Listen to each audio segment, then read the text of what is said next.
میرا نام گلبانو تھا۔ میری عمر 12 سال تھی۔ ہمارا تعلق شمالی وزیرستان کے ایک قبائلی علاقے سے تھا۔ ہماری ایک بہت بڑی حویلی تھی، لیکن ایک کمرہ ایسا تھا جہاں پر کسی کو بھی جانے کی اجازت نہیں تھی۔ میری عمر اس وقت کم تھی، اس لیے میرے دل میں تجسس نے گھر کر لیا تھا کہ آخر اس کمرے میں کیا ہوتا ہے۔ وہ کمرہ میرے دادا جان کا تھا، بلکہ وہ کمرہ نہیں تھا بلکہ بہت بڑا ہال تھا جس کو بہت بڑا گیٹ لگا ہوا تھا۔ میں سارے گھر میں ادھر ادھر دندناتی پھرتی، کیونکہ 7 بھائیوں کی میں اکلوتی بہن تھی، اس لیے بہت زیادہ لاڈلی تھی۔ لیکن اس کمرے کے پاس جانے کی مجھے بھی اجازت نہیں تھی۔ میری امی کہتی تھیں کہ تم نے اس کمرے میں کبھی بھی نہیں جانا، یہ گندم والا کمرہ ہے، گھر کی گندم اور فالتو سامان یہاں رکھا گیا ہے۔ لیکن اگر یہاں پر گھر کا گندا سامان رکھا جاتا تھا، دادا جان اس کمرے میں عورتوں کو کیوں بھیجتے تھے؟ اور 7 دن تک عورتیں وہاں سے باہر نہیں آتی تھیں۔ 7 دن کے بعد واپس آتی اور پھر اپنے گھروں کو چلی جاتی۔ ان کے لیے 7 دن کا کھانا بھی، پانی بھی سب اسی کمرے میں جایا کرتا تھا۔ جب اس کمرے میں کچھ نہیں تھا تو 7 دن تک لوگ وہاں کیا کرتے تھے، اور وہ بھی عورتیں، اور 7 دن بعد عورتیں صحیح سلامت باہر آ جاتی تھیں، جبکہ میری امی مجھے ڈرایا کرتی تھیں کہ وہاں نہیں جانا، ورنہ تمہیں کوئی چوٹ لگ جائے گی، کچھ ہو جائے گا۔ ایک دفعہ تو صبح صبح مجھے ایک عورت کے رونے کی آواز آئی۔ میں نے دیکھا کہ میرے دادا گھر کے صحن میں بیٹھے تھے، اور وہ عورت جس نے برقع پہن رکھا تھا میرے دادا کے قدموں میں بیٹھی تھی اور کہہ رہی تھی کہ مجھے بھی اس کمرے میں آپ بھیج دیں، آپ کو اللہ کا واسطہ ہے، میں بہت پریشان ہوں، مجھ سے زیادہ کوئی مستحق نہیں ہے۔ دادا جان اسے کہنے لگے کہ بی بی بات کو سمجھو، تمہیں منع نہیں کر رہا ہوں، اگلے ہفتے آنا۔ وہ کہنے لگی کہ مجھے ابھی اجازت ملی ہے، اگلے ہفتے مجھے اجازت نہیں ملے گی، میرے گھر میں مہمانوں نے آنا ہے، وہ 7 دن تک گھر سے نہیں نکل سکتی تھی، مہربانی کریں مجھے ابھی اس کمرے میں جانے دیں۔ میں گھر کے اندر کھڑی تھی، لیکن مجھے آواز آ رہی تھی اور میں چھپ کر یہ منظر دیکھ رہی تھی۔ پھر وہ عورت بری طرح سے چلانا شروع ہو گئی۔ دادا نے کہا کہ شور مت کرو، تمہاری جگہ بنانے کی کوشش کرتا ہوں۔ جگہ بنانے سے دادا کا کیا مطلب تھا؟ کہ وہ عورتوں سے بھرا ہوا تھا، وہاں جگہ نہیں تھی؟ ایسا بھی وہاں پر کیا ہوتا تھا؟ ابھی میں یہ سوچ ہی رہی تھی کہ مجھے پیچھے سے سر میں ہلکا سا تھپڑ پڑا، اور میری ماں نے کہا کہ تم یہاں کیا کر رہی ہو؟ تمہیں منع کیا تھا۔ میں نے کہا میں کچھ نہیں کر رہی تھی، امی ہمیشہ مجھے اس کمرے میں جانے سے منع کرتی تھیں، مجھے چھوٹی چھوٹی باتوں سے روکتی تھیں، میرے بھائی تو سب کچھ کرتے پھرتے تھے، اسی لیے میں بھی سب کچھ کرنا چاہتی تھی۔ لیکن میری ماں کہتی تھی کہ تم ہر جگہ نہیں جا سکتی، پر انسان کی فطرت ہوتی ہے کہ جس کام سے اسے روکا جائے وہی کام کرنے کے بارے میں وہ سوچتا ہے۔ اب میں نے اپنی امی کے ساتھ ضد بنا لی اور ارادہ کر لیا کہ میں جان کر ہی رہوں گی کہ اس کمرے میں کیا ہوتا ہے۔ ایک دفعہ تو میرے پاس میری ایک دوست آئی اور کہنے لگی، آ جاؤ کھیلیں، میں پورا دن تمہارے گھر میں رہوں گی۔ میں نے کہا کہ تمہیں کیسے اجازت مل گئی میرے گھر میں رہنے کی؟ تمہیں تو اجازت نہیں ملتی تھی، تمہارے ماں باپ تو تمہیں کہیں جانے نہیں دیتے۔ تو اس نے بتایا کہ میری ماں کہیں گئی ہوئی ہے 7 دن کے لیے علاج کروانے کے لیے، بابا بھی صبح کام پر چلے جاتے ہیں، اس لیے میں موقع دیکھ کر آ گئی ہوں۔ میں نے کہا پھر تو 7 دن کے لیے لگتا ہے تمہاری ماں میرے گھر ہوگی۔ وہ حیران ہوئی کہ میری ماں تمہارے گھر کیوں آئے گی، وہ تو کسی اور شہر میں گئی ہے۔ میں نے کہا کہ تم سے جھوٹ بولا گیا ہے، آج کل جو بھی عورت 7 دن کے لیے گھر سے غائب ہوتی ہے وہ ہمارے ہی گھر آتی ہے، میرے دادا اس کا کوئی علاج کرتے ہیں، وہ کمرہ دیکھ رہی ہو نا، وہاں پر یہ چھوڑ دیتے ہیں ان کو 7 دن کے لیے، پھر اس کمرے میں کھانے بھی جاتے ہیں اور پانی بھی، اور باقی ضرورت کی چیزیں بھی۔ وہ کہنے لگی پھر تم مجھے میری ماں سے ملوا دو، مجھے ان کی بڑی یاد آ رہی ہے، چلو اندر چلتے ہیں۔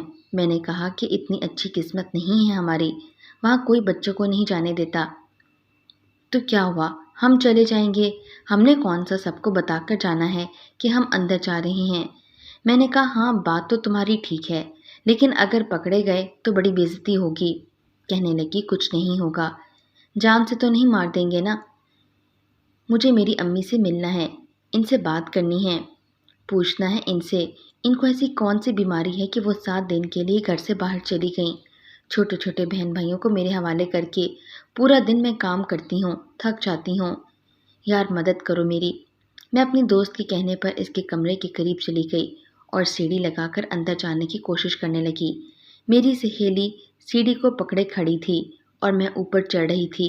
قریب تھا کہ میں اندر جھانک کر دیکھ لیتی اور آج مجھے پتہ چل ہی جاتا کہ اس کمرے میں کیا ہوتا ہے کہ میرے کانوں نے کچھ سنا۔ میری امی کی آواز تھی جو میری سہیلی کو ڈانٹ رہی تھی اور میری سہیلی کو مار بھی رہی تھیں۔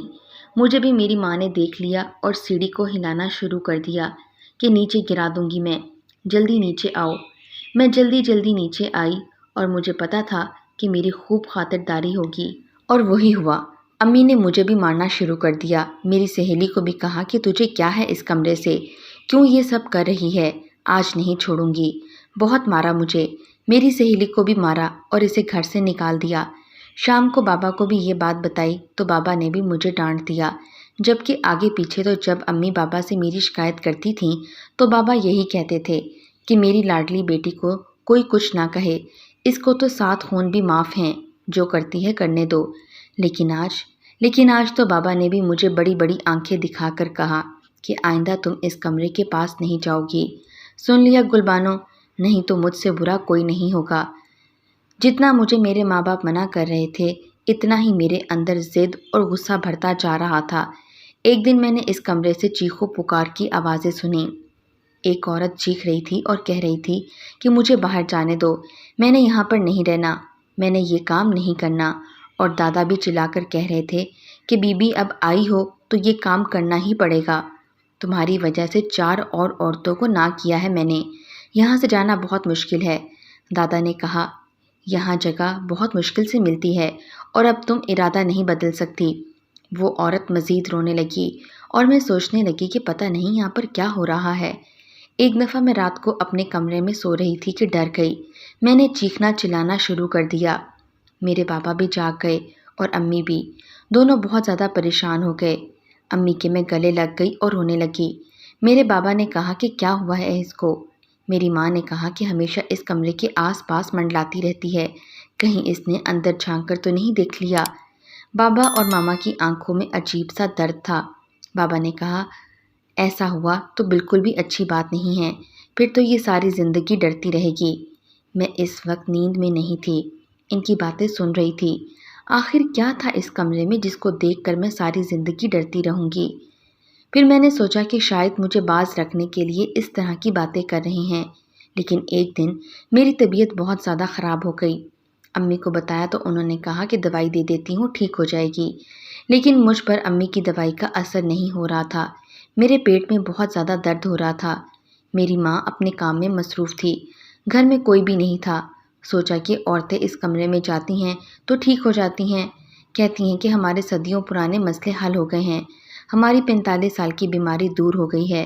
مجھے تو صرف پیٹ میں درد ہے، اگر میں 1 گھنٹے کے لیے اس کمرے میں چلی جاؤں گی تو میرا درد بھی ٹھیک ہو جائے گا، اور یہی اچھا بہانہ ہے۔ کوئی مجھ سے پوچھے گا تو میں کہوں گی کہ میری طبیعت خراب تھی اس لیے میں وہاں چلی گئی۔ اس کمرے میں جانے کا کوئی مسئلہ نہیں تھا، آرام سے میں اندر جا سکتی تھی، کیونکہ اس کے دروازے کے اوپر اتنی جگہ تھی کہ میں آرام سے اس کے اندر نکل سکتی تھی۔ مسئلہ یہ تھا کہ وہاں جانے سے پہلے ہی کسی نہ کسی کو خبر ہو جاتی تھی اور میرا پلان ناکام ہو جاتا تھا۔ لیکن آج میدان بالکل صاف لگ رہا تھا، آج مجھے کوئی بھی روکنے والا نہیں تھا۔ بابا گھر نہیں تھے اور دادا بھی گھر پر نہیں تھے، گھر کے کچھ نوکر بھی چھٹی پر تھے۔ دوپہر کا وقت تھا، امی اپنے کام کرنے کے بعد تھوڑی دیر کے لیے سو گئی تھیں اور میرے پاس یہی وہ وقت تھا کہ میں آج اپنا کام دکھا دیتی۔ میں نے بہت آرام سے سکون سے سیڑھی کو گیٹ پر رکھا اور آرام سے دوسری طرف اتر گئی۔ دروازے کے آگے بڑا سا پردہ لگا ہوا تھا، پردے کو ہٹایا تو سامنے اندھیرا تھا، حالانکہ دن کا وقت تھا۔ میں کمرے کے اندر آ گئی اور مجھے محسوس ہوا جیسے اس کمرے میں میرے علاوہ بھی کوئی ہے۔ میں آس پاس دیکھنے لگی کہ کہیں تو لائٹ لگی ہوگی۔ کمرہ بہت بڑا تھا، اتنا بڑا کہ کمروں کے حساب سے وہاں 10 کمرے بنائے جا سکتے تھے۔ اس کو کمرہ نہیں کہنا چاہیے تھا، یہ تو کسی طبیلے جیسا لگ رہا تھا، اور اتنی گندی بدبو آ رہی تھی اس کمرے سے، میں حیران رہ گئی۔ اتنی گندی سمیل تھی کہ میں نے اپنی ناک پر ہاتھ رکھ لیا۔ جلدی جلدی سوئچ تلاش کرنے لگی جو مجھے مل ہی گیا۔ 2 سے 4 بٹن میں نے دبائے تو اچانک کمرے میں روشنی پھیل گئی۔ مجھے اچھی طرح سے یاد ہے کہ اس کمرے میں گندم رکھی جاتی تھی، لیکن کیا اس گندم کو یہاں سے ہٹایا نہیں گیا تھا جو اتنی بری بدبو آ رہی تھی؟ میں نے جیسے ہی لائٹ آن کی میری روح لرز گئی، ہاتھ پاؤں کانپنے لگے، کیونکہ جو منظر میں اپنی آنکھوں سے دیکھ رہی تھی وہ کسی 12 سالہ بچی کے لیے ایک نہایت ہی عجیب اور خوفناک منظر تھا۔ اس کمرے میں کچھ جانور پڑے تھے جو لائن سے پڑے ہوئے تھے، 7 سے 8 ایک طرف باقی دوسری طرف، لیکن یہ بات میری سمجھ سے باہر تھی۔ ان جانوروں کے سر عورتوں کی طرح کے تھے پر جسم گائے جیسے تھے، اور بری طرح سے میں چلانے لگی، چیخنے لگی۔ وہ ساری ایک ساتھ بولنے لگیں، ڈرو نہیں، ایسا ویسا کچھ نہیں ہے، کیوں ڈر رہی ہو؟ اور میں وہیں پر بے ہوش ہو گئی۔ جب ہوش آیا تو اپنے کمرے میں تھی اور میرے ماں باپ میرے سرہانے بیٹھے تھے، رو رہے تھے، اور میرے باپ کے ساتھ میری ماں لڑ رہی تھی۔ کیوں کرتے ہیں تمہارے ابا جی اس طرح کے کام؟ وہ زمانے چلے گئے، اب کون ایسا کام کرواتا ہے؟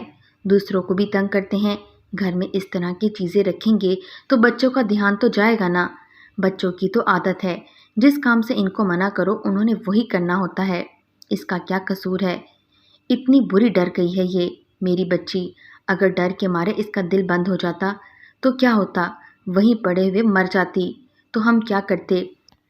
ڈاکٹر کے پاس لے جانے تک بھی کیا کر لیتے ہم لوگ؟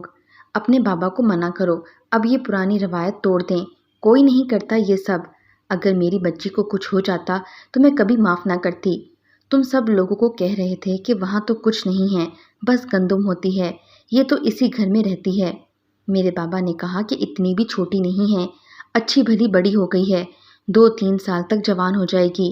میری ماں نے کہا کہ بس میری بچی کی جان میرے لیے سب سے زیادہ اہم ہے، میں اپنے گھر میں اس طرح کی کوئی حرکت نہیں ہونے دوں گی، ختم کرو وہ سارا کام، توبہ کریں، اس عمر میں اس طرح کی حرکتیں نہ کریں، کل کو کسی کو کچھ ہو گیا تو اس کا ذمہ بھی ہمارے گلے میں پڑ جائے گا۔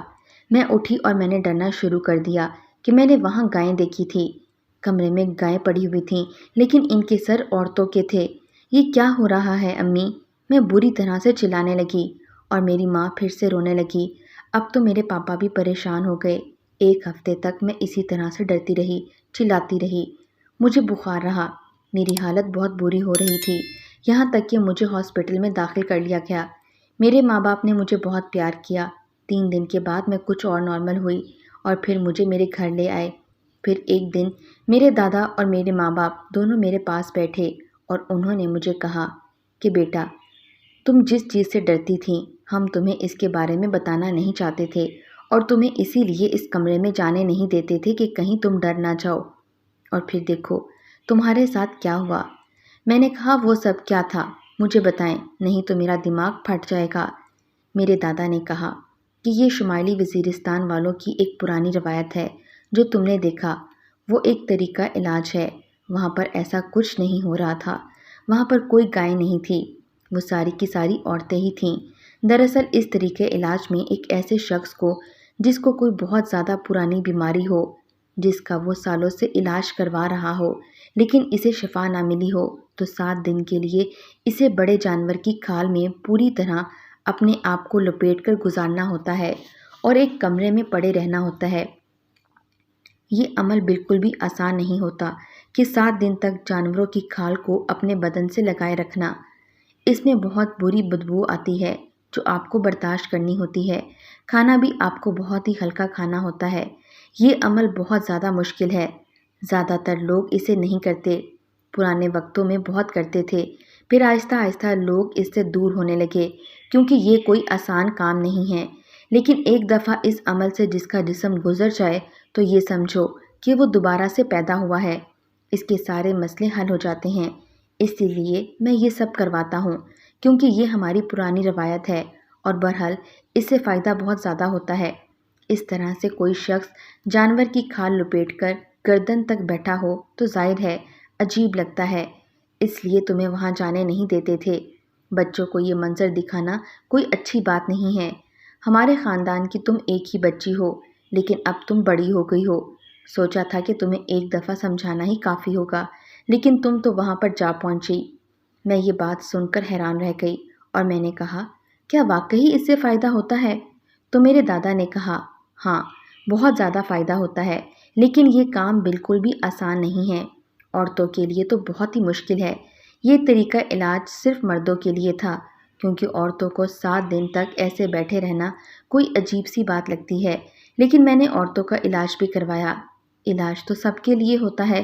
جب مجھے پتہ چلا تو یہ ایک طریقہ علاج تھا تو میرے دل سے سارا ڈر نکل گیا۔ اچانک سے میں بہت نارمل ہو گئی، لیکن میرے ماما اور بابا نے کہا کہ وہ یہ کام آئندہ نہیں کریں گے۔ میں نے کہا اپنے گھر والوں سے کہ میں اب بالکل ٹھیک ہوں، آپ دادا کو یہ کام کرنے دیں، اس سے لوگوں کو فائدہ ہو رہا ہے تو یہ رکنا نہیں چاہیے۔ واقعی لوگ کئی سالوں تک اپنے ساتھ بیماریاں لے کر چلتے رہتے ہیں، علاج بھی کرواتے ہیں، دوائیاں بھی کھاتے ہیں، لیکن اثر نہیں ہوتا۔ اگر اس طرح سے لوگوں کو شفا مل رہی ہے تو ہمیں یہ روکنا نہیں چاہیے۔ لیکن میرے بابا نے کہا کہ اس گھر میں اب یہ کام نہیں ہوگا۔ کل کو کسی رشتہ دار یا کسی مہمان کے بچے آئیں گے تو کیا ہم ان کو روکتے پھریں گے؟ ویسے بھی گاؤں والے بھی ہمارے خلاف ہو رہے ہیں، وہ کہتے ہیں کہ یہ طریقہ علاج عورتوں کے لیے نہیں تھا، آپ نے عورتوں کے لیے کیوں شروع کیا؟ ہمارے قبیلے میں کوئی فساد بن جائے گا۔ ویسے یہاں کے لوگ بھی ایسے ہی تھے، ایسی باتوں پر تو لوگ مرنے مرانے پر اتر آتے تھے، اس لیے دادا جان نے بھی مصلحت سمجھ کر اسے ختم کر دیا۔ لیکن جیسے جیسے میں بڑی ہونے لگی وہ مجھے سب کچھ بتایا کرتے تھے کہ یہ سب کیسے ہوتا ہے، اس کا طریقہ کار کیا ہے، جس طرح سے کرتے تھے 7 دن تک کہاں رکھنا ہوتا ہے، ایسے مریض کو کھانے کے لیے کون سی چیزیں دینی چاہیے، اسے کتنا پانی پینا چاہیے۔ میرے دادا مجھے سب کچھ بتاتے تھے۔ میں میڈیکل کی اسٹوڈنٹ بن گئی اور ڈاکٹر بن گئی۔ میرے دادا اس دنیا سے چلے گئے، لیکن ان کا سارا تجربہ میں نے اپنی ڈائری میں محفوظ کر لیا، اور پھر میں نے اس کام کے لیے وہیں پر ایک بہت اچھی جگہ بنائی۔ اسی جگہ کو میں نے صاف کروا کر یہاں پر ٹائلیں لگوائیں، AC لگوائے، چھوٹے چھوٹے کمرے بنوائے اور اس کام کو صاف ستھرے اور اچھے طریقے سے شروع کیا۔ اب یہاں پر نہ صرف مقامی لوگ بلکہ آس پاس سے بھی لوگ آنے لگے۔ وہ 7 دن کے لیے اپنے آپ کو ہمارے پاس جمع کروا دیتے تھے اور ہم ان سے اس کام کے پیسے بھی لیتے ہیں اور ساتھ میں ان کی مدد بھی کرتے ہیں۔ اگر کوئی ایسا مریض آتا ہے جو پیسے نہیں دے پاتا تو ہم اس سے پیسے نہیں لیتے تھے، اور یہ دیکھ کر میں واقعی حیران تھی کہ جو کام بڑی بڑی دوائیاں نہیں کر سکتی تھیں وہ کام اس طریقے سے ہو جاتا تھا۔ لوگ واقعی کہتے تھے کہ ہمیں لگتا ہے کہ ہمارے سارے مسئلے ختم ہو گئے ہیں۔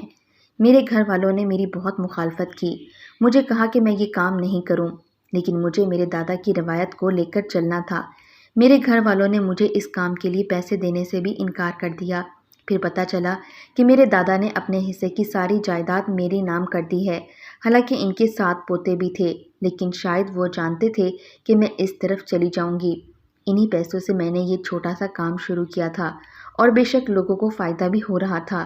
جب اس سے لوگوں کو فائدہ مل رہا تھا تو پھر عمل کو روکنا نہیں چاہیے تھا۔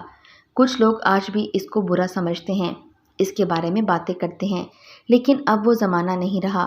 قانون بھی مجھے نہیں روک سکتا اور کچھ ہو بھی نہیں سکتا، کیونکہ یہ کوئی غلط کام نہیں ہے۔ طریقہ علاج تو اس سے بھی خطرناک اور عجیب و غریب قسم کے ہوتے ہیں۔ یہ تو کچھ بھی نہیں تھا، لیکن سب سے اچھی بات یہ ہے کہ جس چیز سے میں اتنی بری طرح سے ڈر گئی تھی، 7 سے 8 دن تک میری حالت خیر ہو گئی تھی، آج وہی میرا ذریعہ معاش بھی ہے اور ذریعہ سکون بھی۔ میں بہت زیادہ خوش ہوں اور مطمئن بھی۔